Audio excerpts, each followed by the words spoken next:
to the Free State and the 31 miners who we understand died underground after a methane gas explosion in Virginia. Now, according to Mineral Resources and Energy Minister Gwede Mantashe, he said yesterday that movement had actually been detected underground, sparking hopes that perhaps some of those miners may still be alive.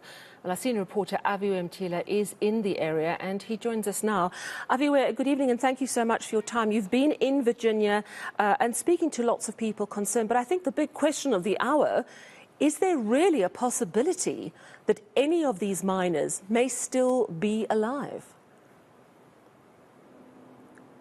Well, that's the suggestions from the Mineral Resources Minister, Gwede Mantashe, upon, of course, that press briefing that we had yesterday, where he suggested that they've detected movement underneath. Of course, the concern then would that would also spark another explosion, given that the methane levels are quite high there. Hence, they can't even go inside there. But there's another side to the story, Sally, that we heard, of course, from the family members that we spoke to today that have traveled all the way from Lesotho, coming then to the mine itself. They've been actually inside the mine, they tell us, and been able to retrieve 3 bodies from the mine. There are those 2 people that were actually also retrieved. Those 3 bodies that I mentioned were all dead bodies. There are 2 people. The first one we do understand was the one that made it out alive and alerted the community. Hence, then these people from Lesotho came then. And I understand those that went under the mine 14 days later, they found another survivor.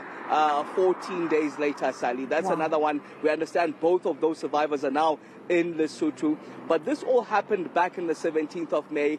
And they say, from what they saw underneath there, they saw 27 dead people, essentially, besides the 3 that they retrieved and the 2 survivors. So they suggest that everyone that's underneath now is people that have actually passed away. Those are the conversations, in fact, that we've been having today, suggesting that from the 17th of May, now it's more than a month from that, and they show that those people that are underneath and the list that they have of the individual people and their surnames would suggest that they all passed away. Okay, so they are absolutely refuting any suggestion by the Minerals and Energy Minister that there may still be people alive, basically suggesting that he's got it completely wrong.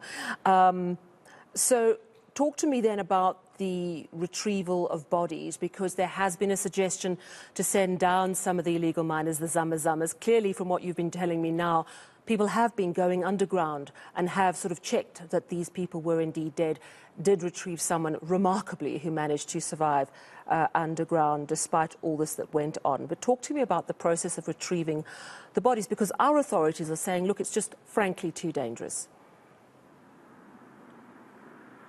It's these family members, Sally, that were alerted by that first survivor that went out and then alerted the community members. They traveled from Lesotho going to Virginia, and I understand 6 of them actually went themselves. And it's somewhat of a village, in my understanding of what they were telling me underneath there. They're saying that some of the deceased, I think it was about 4 of them, that was squashed by the rocks because of the blast.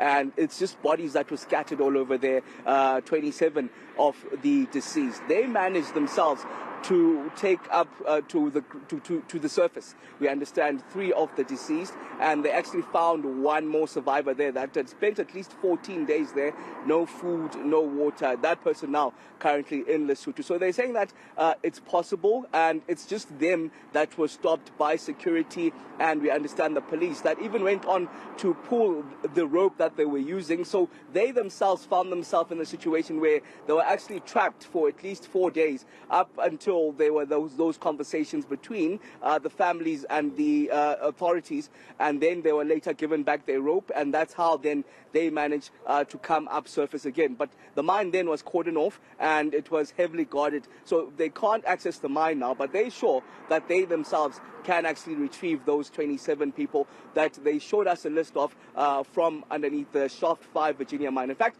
it's one of those conversations I had with a family member who has 5 relatives still trapped underneath the mine. Let's take a listen to what he had to say.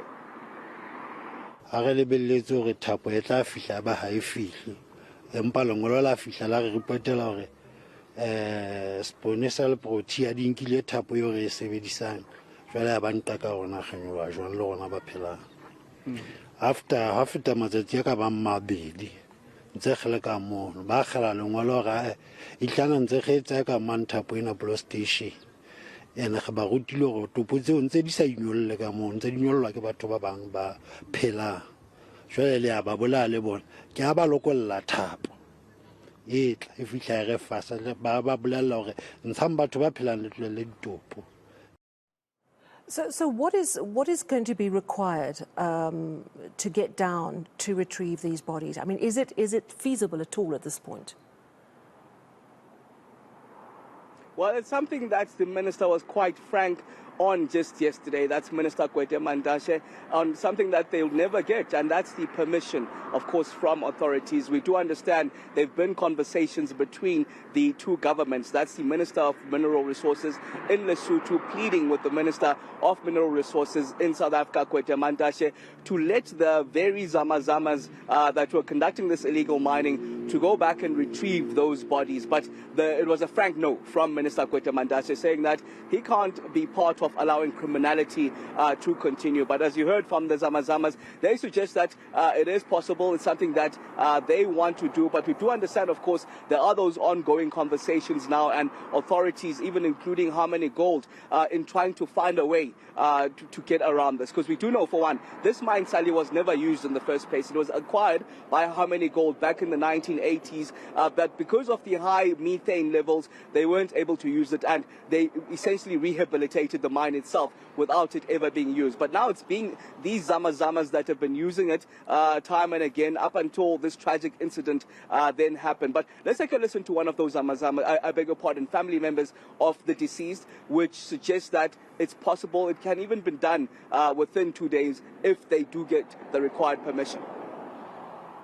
Batho bana ba ka tsa ka bantsha bonolo bona ha fela ga ka ga dumella go bantsha ntho go le re kopang go kopa thuso fe ya go fela re gona go bantsha ka gona o intshetsa bona empa fela ga sa thole mogwa o fihlella mo go bane go le bo matšekelana ba kwetsi ga sa gona ya go bona mo empa ga ga fumana tumelo go re fihlella go bona mo ai ke matsatsi a mabedi fela tla be re ba qetile. All right, so the chances of anyone being alive, families saying absolutely zero. What more can authorities do at this stage? I mean, are the South African authorities just sort of saying, well, this is where we leave it?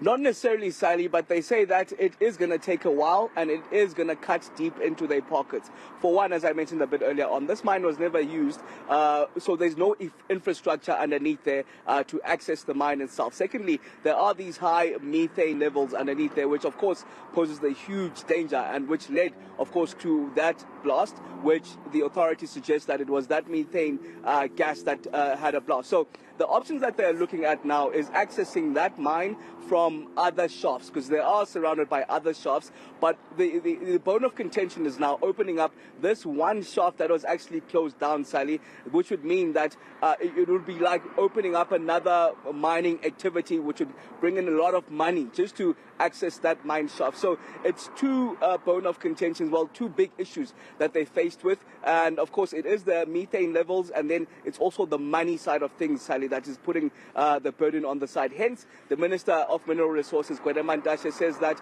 they need the Lesotho government to work with them in getting those bodies retrieved underneath there. All right. Thank you so much for bringing us the latest news on those 31 miners who died underground in Virginia. It was actually quite a few weeks ago. Our senior reporter, Aviwe Mtila, there. Let's